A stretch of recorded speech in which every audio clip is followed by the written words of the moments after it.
Hey sweet friends, I am so glad you are back. It's another car edition. I am Heather Sweetman. My husband and I have 4 children and we live in the city of Chicago, and I am here really on YouTube to share our story of learning how to walk in grief and grace and everything that life has to throw at us.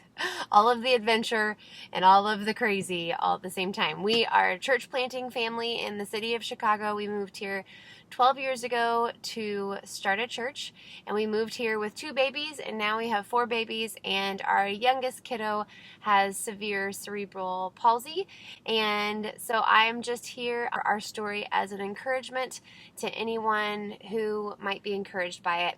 When I first started out on our special needs journey, I looked for things on YouTube, just how to handle the emotion of everything that comes with watching your child go through something so difficult, and couldn't find that. So I am in a space where I emotionally can't offer that, so I'm here to offer that to whoever needs it or wants it. I like to say that I am not a professional. I have no training. I am a professional mom.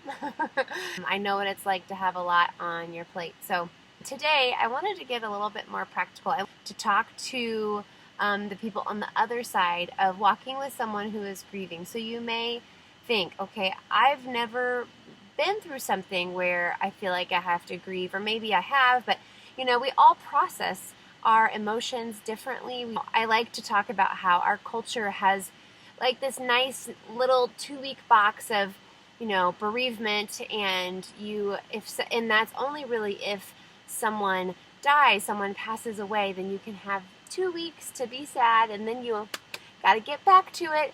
And that's just not how grief works. Grief is more about our bodies experiencing change, so it can actually even be a good thing, but it can kind of cause grief and anxiety in our bodies, and just learning how to deal with that. And all of us deal with that in a different way. Some people truly can bounce back from situations very quickly, and others it takes a long time. So how do we help one another? One of the things that I learned early on in our journey with special needs is that the term that my counselor coined was the unhelpful helper, and we have all been the unhelpful helper before. And it is the person who has good intentions, but what they do or say comes off hurtful. So I don't know about you, but I don't want to be that person when when I'm walking with a friend through something difficult. And the truth is, we all are going to stick our foot in our mouth, and even with the best intentions, somebody else might not find it helpful. So you do have to have a lot of grace for yourself if you're on the other side, if you're in the supporting role. So guys, you like my notes on my hand?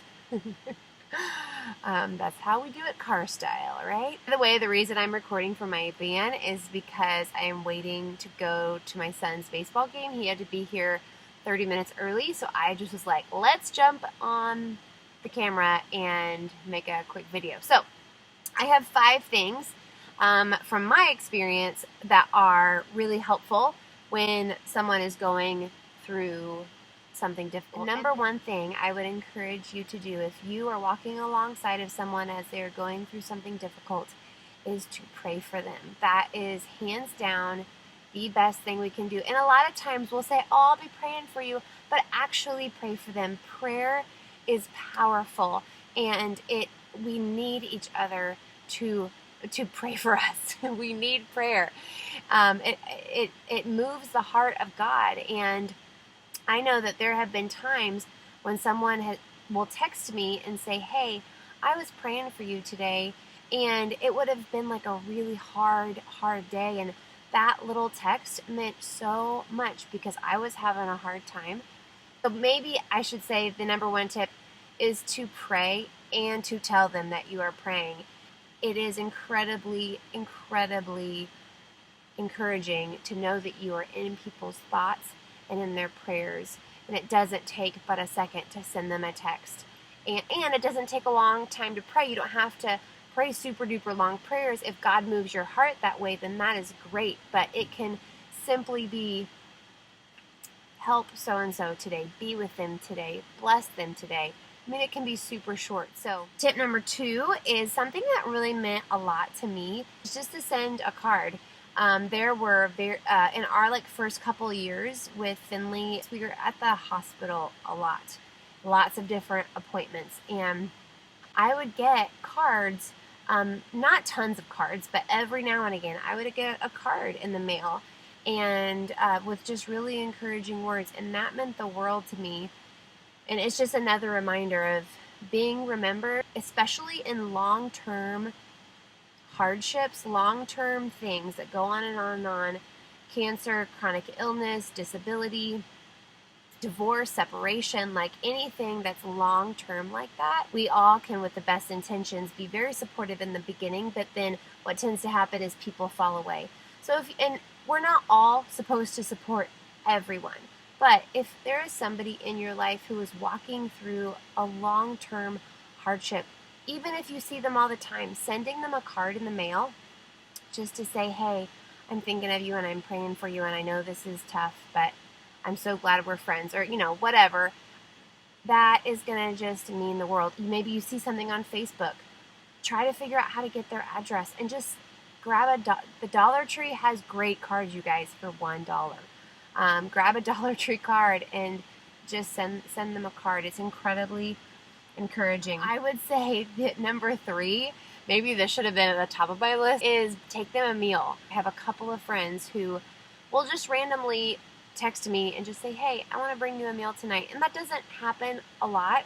Actually, early on, we had a friend who at several different points in our special needs journey, she set up care calendars for us for meals. And that was just such a huge blessing. Now, we're 7 years into this now, so excuse me, my phone is ringing.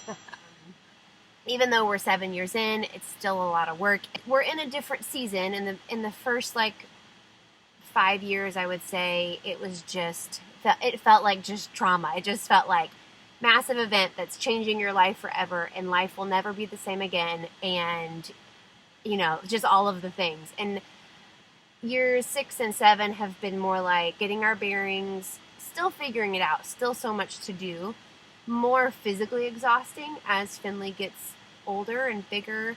I think the shock of your life changing forever, your life will never look the same again, ever, unless God miraculously heals her, that has kind of passed. So we still have very hard days, and we have really good days too, but a meal, no matter if it's been a good day or a bad day, is a welcome gift. Number 4 is pray for yourself, for just continued grace and patience, that the Holy Spirit would really empower you and enable you to support and love and challenge when it's needed. And I remember this moment with my 2 girlfriends on the phone, and I was just venting, and I said, I'm so mad that I'm back here in this pit. I do not want to be in this pit. And one of them said, Heather, we're gonna be right here for you. Even if you never get out of this pit, we're gonna be right here for you. Those 2 girls have been with me through the thick and the thin, and I have said to them so many times, I feel like a broken record, and I feel like you're gonna get tired of me saying, I say the same things over and over, and they've been so gracious and so patient and so kind. And so again, we won't be called to walk like that with many people in our lives, but maybe a handful of times, I don't know. So pray for yourself, pray for wisdom, pray for patience, pray for endurance. I think long-term compassion can be tiring, but we have a Father who has limitless compassion that we can go to. He is our source of compassion that we need to show to other people. The last one, number 5, would be just a simple question. When you are grieving, every day can feel different. Some days can feel really sad, other days you're totally fine. So a question that I learned early on from a friend who she lost her father, and she was walking with her mom to, console her, and she said the question my mom finds most helpful is, what kind of day is it today? Not how are you, but what kind of day is it today? Is it a day to shop? Is it a day to cry? Is it a day to watch a movie? Is it a day to talk? And I just love that. I thought there was such wisdom in that. So that is my fifth and final walking with someone through grief. There's not an end date, guys, necessarily. So I don't know how long you'll be walking, whoever you're walking with, or whenever that comes up. I don't know how long it will last, but I hope these tips encourage you and help you and just kind of make you a little bit more aware of the things that maybe either you're going through yourself and kind of understanding, oh, that's why what that person said, frustrated me, or just being sensitive. I once saw a t-shirt that had a saying on it that I loved, and it said, "Be kind, because everyone is facing a battle that you cannot see." And that is so, so, so true. And I think it can be an easy tendency to just be like, it's going to be okay, trust God, all of those things that technically are true, but, we want to learn to walk in both grace and truth. Grace is what warms our hearts. It's those open arms that say, come on in. And truth is the thing that sets us free. So when you're walking with someone who is grieving, you need a lot of grace and then a lot of wisdom as to when to insert that truth. So I hope that is helpful. 5 little tips for walking with someone through grief. And I will see you guys next week.